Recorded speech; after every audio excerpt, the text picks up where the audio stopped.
Election Day 2023 in the books now across the country, and here at home, Ohioans were faced with two important statewide issues. Issue 1 concerned reproductive rights, and Issue 2 involved recreational marijuana. Tom Meany's here to explain the results. Good morning. Morning, guys. You had lots of voter turnout in yesterday's election. Both Issue 1 and Issue 2 passed.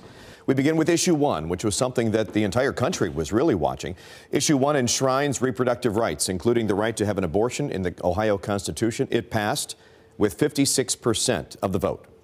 Supporters of Issue 1 gathered in Columbus last night to celebrate the end of a hard-fought campaign. The issue passed even in traditional red counties, including that of conservative U.S. Congressman Jim Jordan, with 55% of the vote there. 78% of the early in-person votes in Cuyahoga County were in favor of Issue 1, and Ohio is now the 7th state to pass abortion rights since the Supreme Court overturned Roe v. Wade. Ohioans across the state came together to work hard to protect abortion and abortion access in Ohio, and you should be proud of the work you did tonight. The future is bright, and tonight we can celebrate this win for bodily autonomy and reproductive rights. Today, Ohioans made it clear abortion is a winning issue, and when we work together, we can do anything. Our hearts are broken tonight because we lost an election. Not because we lost an election, but because Ohio families, women, and children will bear the brunt of the vote. The other big statewide issue on the ballot was Issue 2, which would legalize recreational marijuana in the Buckeye State. That issue also passed. 57% of Ohioans voted yes. And Issue 2 was one that passed after several failed attempts. Under the new law, Ohioans 21 and older can possess 2.5 ounces of cannabis, and 10% of the sales tax will go to the state of Ohio. People cannot partake in this just yet. The election does have to be certified by the Secretary of State. The statute won't go into place until next month on December 7th, and legislators can still change or even amend the law. Supporters are celebrating the victory, calling it a good thing for Ohio. All you have to do is look at the 24 other states throughout the country to see that these markets work. Regulated markets are the best way to protect public health. They're the best way to keep marijuana out of the hands of kids. And it's the best way to generate hundreds of millions of dollars in new tax revenue. A spokesperson for Protect Ohio Workers and Families released a statement calling the passing of Issue 2 a, quote, disappointing development, but said nothing is over. They're counting on the legislator, Christine Wayne, to make changes to that law, if not right, appeal it. Todd Meany, thank you, sir.